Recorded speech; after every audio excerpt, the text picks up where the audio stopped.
Albert Einstein was so smart that scientists studied his brain after he died to figure out why.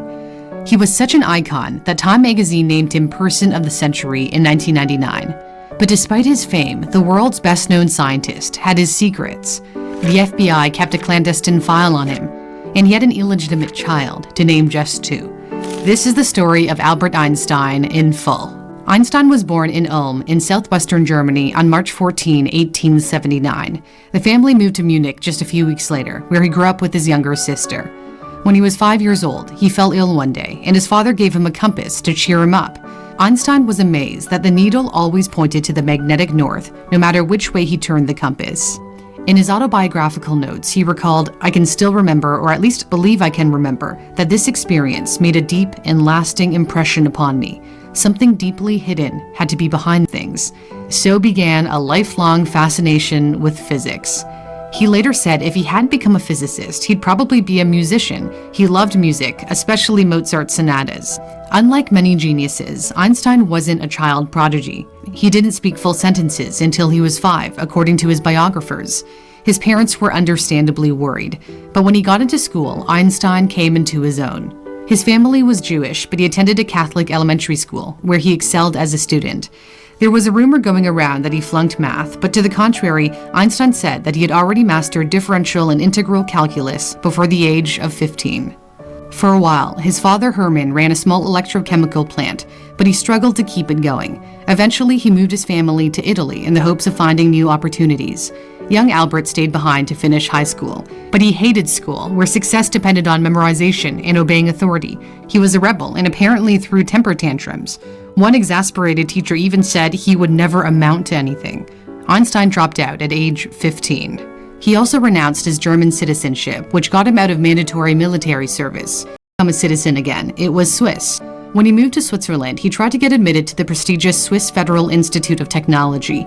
He did well in the math and physics section of the entrance exam, but is said to have done horribly in language, zoology, and botany. It didn't help that the exam was in French, so he didn't get in and instead continued his high school studies. He was a good student, scoring the highest possible grade of 6 in many subjects, including math and physics. With this under his belt, he was automatically admitted to the Swiss Federal Institute of Technology, where he had originally flunked the entrance exam. He enrolled in a 4-year teaching program in math and physics. That's where he met his future wife, Mileva Maric, the only female student in his physics class. Einstein's private letters discovered in the 80s caused a sensation in physics. That's where he met his future wife, Mileva Maric, the only female student in his physics class. Einstein's private letters discovered in the 80s caused a sensation because they revealed the couple had a child out of wedlock, a daughter named Liesl. According to their correspondence, Liesl was born in 1902, a year before her parents married. She was cared for by her mother while staying with her family in her native Serbia, while Einstein worked in Switzerland. Maric would later join Einstein without the child. It's unclear what happened to their daughter. Historians believe she either died in infancy, probably from scarlet fever, or was given up for adoption. Maric and Einstein would have 2 sons after they married.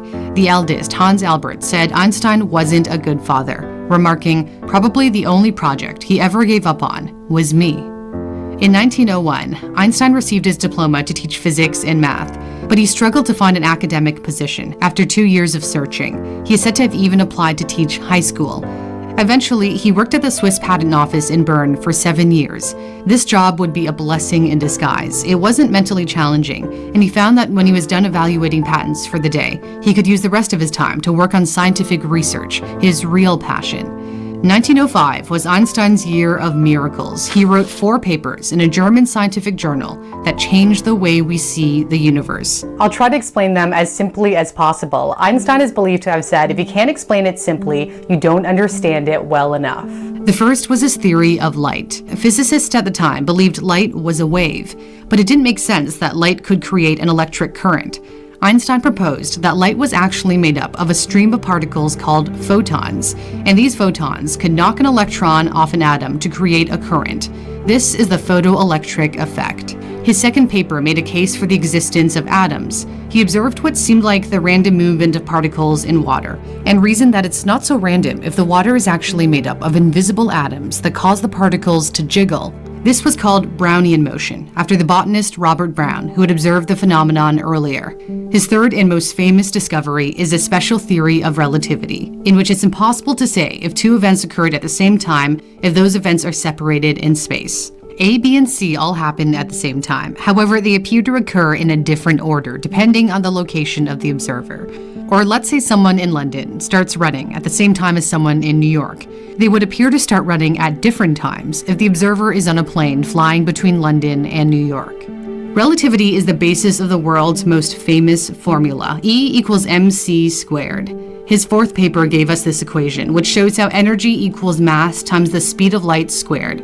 In case you're feeling somewhat intellectually challenged at this point, Einstein once said, "Do not worry about your difficulties in mathematics. I can assure you mine are still greater."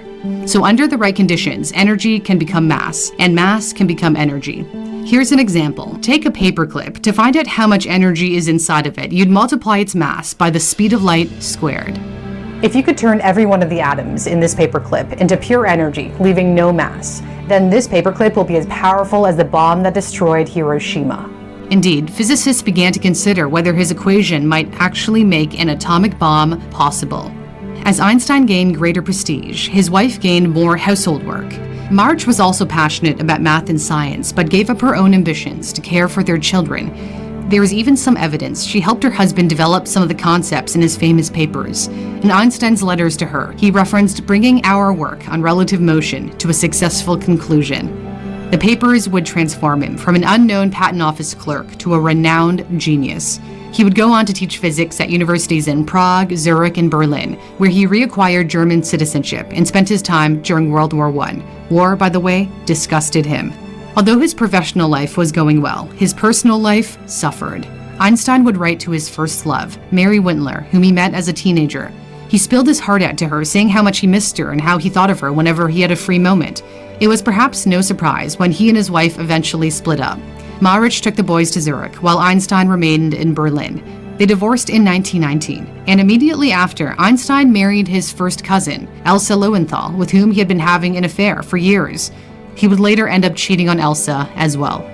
As part of the divorce agreement with Marich, she would receive money from a Nobel Prize if he were to ever win one, and he did in 1921 for his theory of light, not his theory of relativity. There was something about his relativity theory that kept nagging at him because it didn't acknowledge the existence of gravity. So he tinkered with it for 10 years before coming up with his general theory of relativity, which completed the picture. 200 years before Einstein, Sir Isaac Newton provided the world with insight into gravity, but didn't explain how it worked. How is it that the sun pulls on the Earth? Einstein's general theory of relativity says something heavy like the sun causes a warp or a dent in space. The Earth is impacted by the dent and rolls around the sun like a marble rolling in a bowl. In other words, orbits. His theory also suggested that light from another star would be bent by the sun's gravity. If this were true, then starlight passing by the sun would be bent so that we on Earth would think that the apparent location of the star is different than it really is. This theory was considered to be preposterous at the time and could only be proven during a total solar eclipse when the moon blocks out the bright light of the sun. And that's exactly what happened in 1919. English astronomer Sir Arthur Eddington traveled to the coast of West Africa to photograph the total solar eclipse. The sun had in fact deflected the light. Recently, Einstein was proved right once again. Stanford University astrophysicists saw light behind a black hole for the first time, which is strange because black holes have such a strong gravitational pull that light cannot escape them. The reason we can see light is that the black hole is warping space and bending light as predicted by general relativity. Einstein became a celebrity overnight, instantly recognizable thanks to immense press coverage, even though his theory meant very little to the average person. The world needed something to celebrate after a long and horrifying war. He began traveling abroad, going to Asia, the Middle East, and the US, where he gave lectures at Columbia University and Princeton.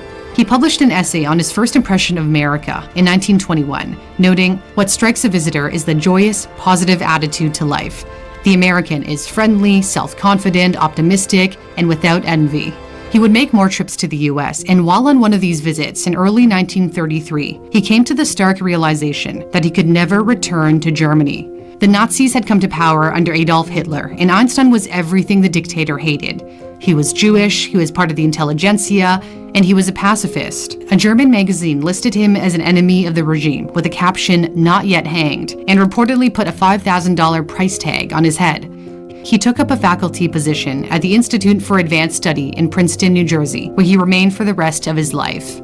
Many prestigious American universities like Harvard and Yale had very few Jewish faculty or students as a result of discriminatory quotas. By the time he had arrived in the US, his best scientific research was already behind him. Nothing would trump his theory of relativity or his other work. He tried and failed to find one equation to explain all of the forces of nature. Despite the stability he found at the research institution, life wasn't always easy for Einstein. His younger son Edward was diagnosed with schizophrenia and suffered his first mental breakdown. His wife Elsa suffered from a painful illness that would take her life in 1936. And to his horror, scientists began to look at whether his equation E equals mc squared could in fact make an atomic bomb. Einstein detested war. He had dedicated much of his time to writing about peace. However, despite being a pacifist, he was alarmed by the rise of fascism and signed a letter to President Roosevelt in 1939, warning him that the Nazis were working on an atomic bomb. This led Roosevelt to set up the Manhattan Project, the secret American-led effort to develop an atomic weapon. Einstein's formula was key to its success, but he wasn't involved with the project himself because the FBI didn't trust him. Washington considered him a security risk because of his association with the peace movement and socialist organizations. The FBI kept tabs on him. They had a dossier that grew to over 1,400 files. FBI Director J. Edgar Hoover even recommended he be kept out of America under the Alien Exclusion Act, though this was overruled by the State Department. Einstein was also a civil rights activist. As a Jewish scientist who experienced anti-Semitism in Germany, he was taken aback by racial segregation in the U.S. In 1946, he traveled to Lincoln University, a small university in Pennsylvania that was the first to grant degrees to blacks. He gave a speech in which he called racism a disease of white people. I do not intend to be quiet about it. Yet it appears he was not immune to the disease. His private diaries would reveal prejudiced attitudes toward other races. In the 1920s, he traveled throughout Asia and wrote that the Chinese were an industrious, filthy, obtuse people. It would be a pity if these Chinese supplant all other races. For the likes of us, the mere thought is unspeakably dreary. These words are in stark contrast with his public image. In 1940, Einstein became a citizen of the United States. His commitment to the cause of peace led him to champion the creation of a one-world government.